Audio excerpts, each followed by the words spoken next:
Hey aspirants, welcome to our channel Be the Hopeful CSA Aspirants।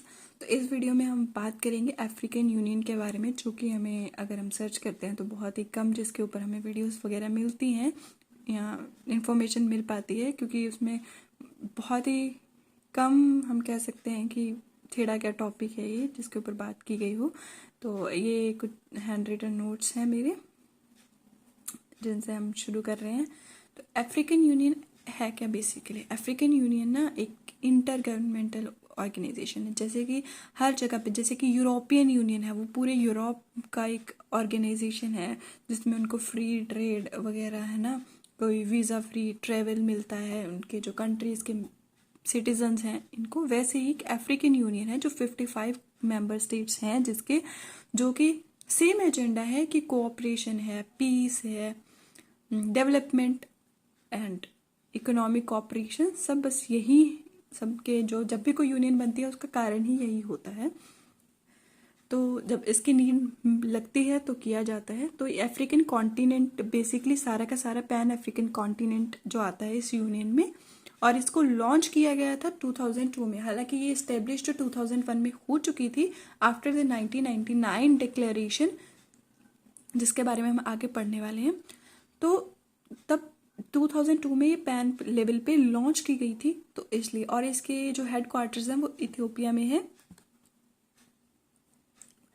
और इसके जो member countries की जब हम बात करते हैं तो एयू के मेंबर कंट्रीज जो है पूरा का पूरा कॉन्टिनेंट ही है। और इसका न्यूएस्ट मेंबर जो है वो मोरक्को है। मोरक्को इसका न्यूएस्ट मेंबर है, 2017 में रीज्वाइन किया है। अभी ये रीज्वाइन क्यों किया है? पहले इसका मेंबर था ये, लेकिन 1984 में क्योंकि इनका वेस्टर्न सहारा के नाम ऊपर कुछ डिस्प्यूट चल रहा था जो कि सॉर्ट आउट नहीं हो पा रहा था, जिससे मोरक्को सेटिस्फाइड नहीं था, तो उन्होंने बैकआउट कर लिया था, वो एग्जिट कर गए थे। जैसे कि हमारा ब्रेग्जिट है, ब्रिटेन एग्जिट करने के बाद उसी तरह से मोरक्को ने भी वहाँ से उसकी मेंबरशिप से एग्जिट ले लिया था। लेकिन बाद में अब उन्होंने 2017 में रीज्वाइन कर लिया है। और ओरिजिन क्या है? ओरिजिन इसका ये है कि पहले एक ऑर्गेनाइजेशन थी जिसको ऑर्गेनाइजेशन ऑफ अफ्रीकन यूनिटी बोला जाता था, और जो कि 1963 में बनी थी। देखो 50 इयर्स लगभग हो चुके हैं, 5 डेकेड्स हो चुके हैं अफ्रीका की, जो उसको डीकोलोनाइज हुए, जो हम कह सकते हैं उसको इंडिपेंडेंस मिली, लेकिन फिर भी वो उन चीज़ों से कहीं ना कहीं फिर भी वहाँ पे हमें कॉलोनाइजेशन की छाप जो है वो देखने को मिलती है। तो जब हम ऑर्गेनाइजेशन ऑफ अफ्रीकन यूनिटी की बात करते हैं, 1963 में ये बना था। इसका भी सेम ही एजेंडा था कि डेवलपमेंट करनी है, इकोनॉमिक कॉपरेशन करनी है ना, पॉलिसीज बनानी है ताकि डेवलप किया जा सके इसको। लेकिन ऐसा हो नहीं पाया, ये इतना सक्सेसफुल नहीं रहा, इसलिए 1999 में एक डिक्लेरेशन आया। सरते लिबिया में एक इनकी कॉन्फ्रेंस, जब मीटिंग हम कह सकते हैं हो रही थी बाय कॉलोनल गद्दाफी, इन्होंने कहा था कि एक स्ट्रॉन्ग अभी भी एक यूनियन की ज़रूरत है जो इसे रिप्लेस कर दे ओएयू को, जो कि स्ट्रॉन्ग यूनिटी एंड सॉलिडेरिटी का प्रतीक हो। तो इस रिजल्ट में, as a result of this declaration जो है एयू ने लॉन्च किया था of organisation of African unity. इसका मतलब था कि जो डीकोलोनाइजेशन का इफेक्ट है ना, जो हमारे ऊपर जो कॉलोनाइजेशन हुई है उसको थोड़ा ख़त्म किया जा सके। जो इम्पेरियलिज्म है, जो ब्रिटिश पावर्स हमारे ऊपर रूल करके गए, उन्होंने जैसे इनको लूटा है या डिस्ट्रॉय किया है, उससे ओवरकम किया जा सके, एक उससे ओवरकम किया जा सके। देखिए, अगर आपको कोई फैक्ट गलत लगता है तो आप मुझे बता सकते हैं कमेंट सेक्शन में, I will take a note to that. तो अब इसके ऑफिशियल लैंग्वेजेस की बात कर लेते हैं। तो इसका मतलब मेनली यही फोकस था कि पॉलिटिकल इंटीग्रेशन और इकोनॉमिक कोऑपरेशन को कैसे और डीपर किया जा सके, और कॉलोनाइजेशन की छाप से जो कैसे मुक्ति ली जा सके। तो अफ्रीकन लैंग्वेजेस हैं मोस्टली, इसकी कोई एक ऑफिशियल लैंग्वेज नहीं है, काफ़ी सारी लैंग्वेजेस हैं। हर मतलब काफ़ी इनके जो मेंबर कंट्रीज हैं उनके बेसिस पे अरेबिक है, इंग्लिश है, फ्रेंच है, पुर्तगीज़ है, ये सब लैंग्वेजेस हैं। अब बात करते हैं हम, ये जो है हमारा अफ्रीकन यूनियन का फ्लैग है, और ये हमारे मेंबर कंट्रीज हैं इनके, जो कि आपको अगर आप गूगल करेंगे तो आपको इमेज अच्छे से मिल जाएगी, तो वहाँ से आप पढ़ सकते हैं। नहीं तो फिर पीडीएफ देखते हैं, पीडीएफ का क्या करना है। तो फिर organs and functions of the African union के फंक्शंस क्या हैं? तो अफ्रीकन यूनियन के फंक्शन से मतलब है कि इनकी अभी तक क्या क्या ऑर्गेनाइजेशन इनके अंडर में काम कर रही हैं, कौन कौन सी इनकी ब्रांचेस हैं, कह सकते हैं हम, ब्रांचेस नहीं कह सकते, मतलब जो जो ऑर्गेनाइजेशंस इनके अंडर में काम करती हैं या इन्होंने कौन कौन सी बनाई है।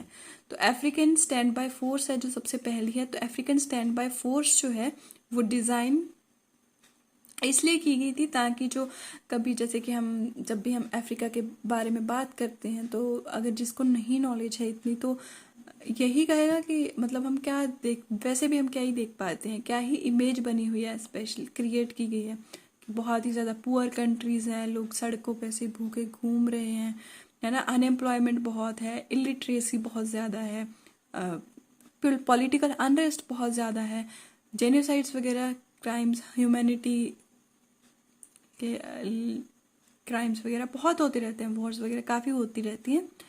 तो उस सबको एक पीस देने के लिए, उस सबको सॉर्ट आउट करने के लिए कि उसको ओवरकम किया जा सके, जो ये सिचुएशन है वॉर वगैरह की, जेनोसाइड वगैरह की, उनके ऊपर एक्शन लिया जा सके, तो हमारी अफ्रीकन स्टैंड बाय फोर्स बनी हुई है। अब दूसरी है single African air transport market.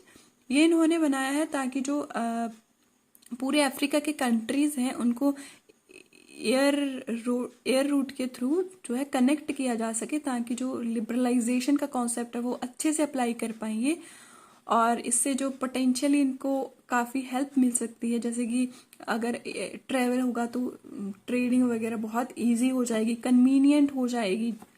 और तो और अगर एक अफ्रीका का खुद का एक ऐसा सिस्टम होएगा, एक मार्केट होएगी, तो थोड़ा कॉस्ट इफेक्टिव भी तो होगा, वो टाइम एफिशिएंट भी होगा। और अब करते हैं हम बात African continental free trade area के बारे में। जो African continental free trade area है ना, इसको हम WTO से एक बार के लिए उसकी छवि हम देख सकते हैं कि ये उसकी छवि है, लेकिन जो वर्ल्ड ट्रेड ऑर्गेनाइजेशन है वो पूरे ग्लोबल लेवल पे है, जबकि जो हमारा African continental free trade area है ये सिर्फ अफ्रीका तक लिमिटेड नहीं कह सकते, बस अफ्रीका के कंट्रीज के लिए है।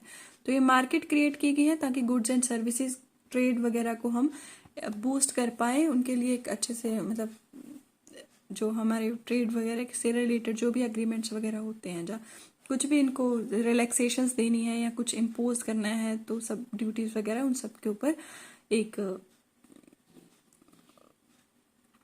उन सब के ऊपर बात की जा सके और पॉलिसीज बनाई जा सके। तो अगर ये इम्प्लीमेंट अच्छे से हो जाता है तो ये WTO का भी से भी लार्जेस्ट होएगा, क्योंकि खुद ही इतने कंट्रीज, इतनी पॉपुलेशन है, इनकी GDP भी वैसे 6% से 2023 में ग्रो करी है, मतलब काफ़ी फास्टेस्ट ग्रोइंग भी है। हालांकि फिर भी अभी भी इसकी जो है एक डार्क इमेज बनी हुई है अफ्रीका की, लेकिन फिर भी ये ग्रो कर रहे हैं। जैसे कि कुछ बहुत सारे पुअरेस्ट कंट्रीज भी हमें अफ्रीका में मिलेंगे, और जो रिच हो रहे हैं, जैसे कि हमारे कुछ कंट्रीज इजिप्ट वगैरह हो रहे हैं, तो वो हो भी रहे हैं भाई, सूडान वगैरह।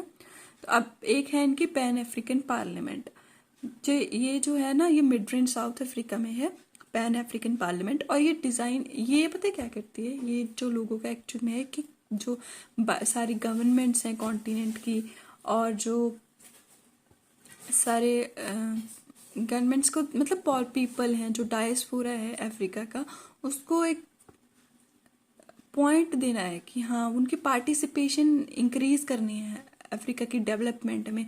जो भी इनको प्रॉब्लम्स आ रही हैं, जो भी ये डेवलपमेंट के लिए प्रॉब्लम्स फेस करते हैं, इकोनॉमिक कोऑपरेशन नहीं है इनके अंदर, इतना अनरेस्ट है इस कॉन्टिनेंट पे, तो उन सब से डील किया जा सके और इस पे डिस्कशंस हो सकें, कोई डिसीजंस आ सकें, कोई पॉलिसीज बन सके, कोई सोल्यूशंस मिल सके, वो सब के लिए पैन अफ्रीकन पार्लियामेंट है। हालांकि to the best of my knowledge ये सिर्फ एडवाइजरी बॉडी है, इसके कोई रूल्स रेगुलेशंस ऐसे नहीं है कि ये थोपते हैं।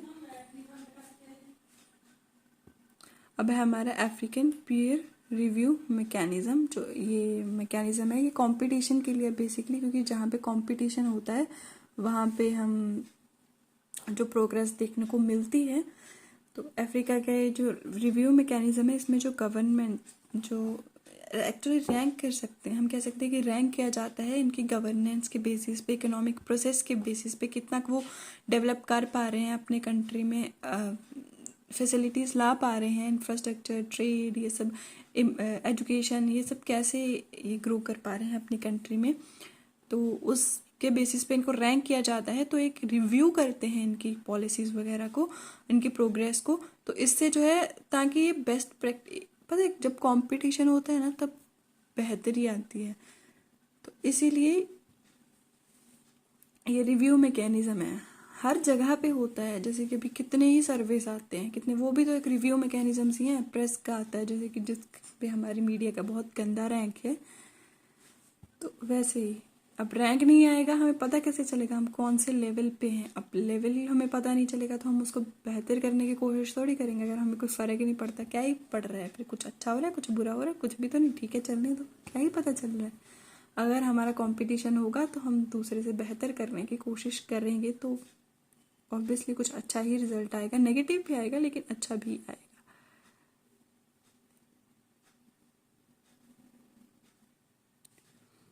अब partnership NEPAD, new partnership for Africa's development, इसका जो एम है वो जो भी इनके मतलब कॉपरेशन में जो भी कमियां रह रही हैं, जो भी इनकी यूनिटी में कमियां रह रही हैं, पॉलिसीज़ बनाने में कमियां रह रही हैं, वो उनको बूस्ट करने के लिए, उनको एड्रेस करने के लिए, उसके ऊपर सोल्यूशंस देने के लिए, ताकि उसको और डेवलप किया जा सके। अब ये सब तो हो गया, लेकिन अब इसके आगे चैलेंजेस क्या हैं इनके। इनके सबसे पहला चैलेंज है कि पॉलिटिकल अनरेस्ट बहुत रहता है इनके मेंबर कंट्रीज में। Genocide, unhuman practices, unemployment, slavery, बहुत कुछ है। तो पॉलिटिकल अनरेस्ट और पावर के लिए मतलब रहना, क्योंकि ना इसका मेन रीज़न ये है कि अभी भी इनके ऊपर वेस्ट का इन्फ्लुएंस है। अभी भी जो है वेस्ट इनको कहीं ना कहीं कंट्रोल कर रहा है। हालांकि ये इंडिपेंडेंट है, इनको 5 डेकेड्स हो चुके हैं इंडिपेंडेंट हुए, लेकिन फिर भी पॉलिटिकल अनरेस्ट है, क्योंकि उनका अभी भी इनके ऊपर अफेक्ट है। क्योंकि है ना, जैसे कि हमारा इंडिया तो कभी किसी के साथ ऐसे रहता नहीं है कि हाँ हम पर्टिकुलरली इसी कंट्री का या रशिया के साथ हैं, पर्टिकुलरली सिर्फ यूएसए के साथ ही। हमारा इंडिया ऐसा नहीं करता है, लेकिन कोशिश हर यूरोप के जो वेस्ट पावर्स हैं उन्होंने की है कि जो अपनी तरफ खींच सके, अपनी तरफ खींच सके। वैसे ही इनके साथ भी हो रहा है, जिसकी वजह से ये उसकी दबोच में आके इनका पॉलिटिकल इंटरेस्ट बहुत रहता है। मतलब इसी वजह से इनके लिमिटेड रिसोर्सेज यहाँ पे ये नहीं है कि अफ्रीका में कोई रिसोर्स नहीं है, वो बहुत सारे नेचुरल रिसोर्सेज है। बॉक्साइट है, यूरेनियम है, ऑयल है, डायमंड ओर्स हैं, काफ़ी ज़्यादा हैं, लेकिन उनको यूज़ नहीं कर पा रहे हैं। इनकी इकोनॉमी वहीं की वहीं रह रही है, उनसे लोगों को फ़ायदा नहीं हो रहा है। कॉन्टिनेंट के सिटीजन्स को या कॉन्टिनेंट की गवर्नमेंट्स को कोई फ़ायदा नहीं हो रहा है इससे। सॉवरेनिटी और रीजनलिज्म के बहुत इश्यूज हैं, बहुत सारे इनके ट्राइब्स हैं यहाँ पे, बहुत सारे वैरायटी ऑफ पीपल हैं, रेसेस हैं, बहुत सारी कास्ट हैं, बहुत सारे रिलीजन्स सब है। और सॉवरेनिटी के लिए ही उनकी इश्यूज चलते रहते हैं। जैसे कि अभी सोमालिया लैंड अलग हुआ था सोमालिया से, अब उसको अफ्रीकन यूनियन ने सॉवरेन स्टेट के ऐसे रिकॉग्नाइज नहीं किया है। तो ऐसे इश्यूज चलते रहते हैं। और दूसरा इनका मेन है कि वेरी लेस रिप्रेजेंटेशन है ग्लोबल फोरम्स में, जैसे कि यूएन वगैरह में कितने की रिप्रेजेंटेशन है, कितने की मेंबर कंट्रीज है वहाँ पे। अब G20 में तो अफ्रीकन यूनियन को परमानेंट मेंबरशिप मिल गया, G20 से 21 हो चुका हुआ है, लेकिन फिर भी बहुत कम है। लेकिन इनकी जीडीपी वगैरह के फास्टेस्ट ग्रोइंग जो है ये। अब फ्यूचर प्रोजेक्ट्स क्या है अफ्रीकन यूनियन के, इथियोपिया काट दीजिएगा, ये गलती से लिखा गया है। तो एजेंडा 2063 ये है कि नेक्स्ट 50 ईयर्स में इन्होंने इसको पूरा ट्रांसफॉर्म करना चाहते हैं, सोशली भी, इकोनॉमिकली भी, ताकि डेवलपमेंट हो सके, इनकी थोड़ी इमेज है वो सुधर सके, और जो रिसोर्सेज है वो यूज़ कर सकें ये लोग, प्रॉस्पेरिटी आ सके अफ्रीका में। हर यूनियन का मोस्टली ये होता है। तो अफ्रीकन पासपोर्ट, इन्होंने एक पासपोर्ट इशू करने वाले हैं। ये मतलब काम कर रहे हैं, इनके एम्बिशियस प्रोजेक्ट है ये कि एक इंट्रा अफ्रीकन पासपोर्ट जो है इशू किया जा सके, जो इनकी ट्रेड में हेल्प कर सके, ट्रेवल में जो है बूस्ट कर सके। काफ़ी लीडर्स को, डिप्लोमेट्स को, ब्यूरोक्रेट्स को ये इशू हो चुका हुआ है पासपोर्ट, लेकिन अभी सिटीजन्स को नहीं हुआ है। तो इसके मेंबर स्टेट्स के जो सिटीजन्स हैं उनको भी फ्यूचर ट्राई किया जा रहा है कि ये पासपोर्ट इशू कर दिए जाएंगे। आउटर स्पेस प्रोग्राम है, स्पेस जो है हर कंट्री के लिए एक स्पेस प्रोजेक्ट होना, अपनी एक स्पेस एजेंसी होनी बहुत ज़रूरी है, उनके प्रोजेक्ट्स होने। सैटेलाइट्स वगैरह के थ्रू मैपिंग वगैरह में काफ़ी हेल्प मिलती है। अगर हमारा एक स्पेशल स्पेस प्रोग्राम होएगा तो हमें उससे बहुत बेनिफिट्स होंगे। क्या क्या एग्रीकल्चर में हेल्प मिलती है, हमारी सिक्योरिटी जो है उसको मेंटेन कर पाते हैं हम अच्छे से इन अ बेटर वे, है ना। ट्रेड वगैरह या फिर स्पेस साइंस सब चीज़ों में इनकी हेल्प मिलती है। तो ये आउटर स्पेस प्रोग्राम भी एक लॉन्च करना चाहते हैं ताकि बूस्ट कर सके अपने स्पेस प्रोजेक्ट्स वगैरह को। और चैलेंजेस तो हैं ही एट द लास्ट, कि चैलेंजेस तो हैं ही अफ्रीकन यूनियन में, लेकिन फिर भी ये अपने आप को एज अ यूनिटी और प्रोस्पेरिटी प्रमोट करने के लिए इंटायर कॉन्टिनेंट ऑफ अफ्रीका बहुत एफर्ट्स कर रहा है। और इसके एफर्ट्स धीरे धीरे फ्रूटफुल भी हो रहे हैं, डेवलप भी कर रहे हैं। इनकी पार्टिसिपेशन बढ़ भी रही है, लोग रिकॉग्नाइज भी कर पा रहे हैं अफ्रीका को। छवि सुधरनी शायद थोड़ी बहुत शुरू हो चुकी है।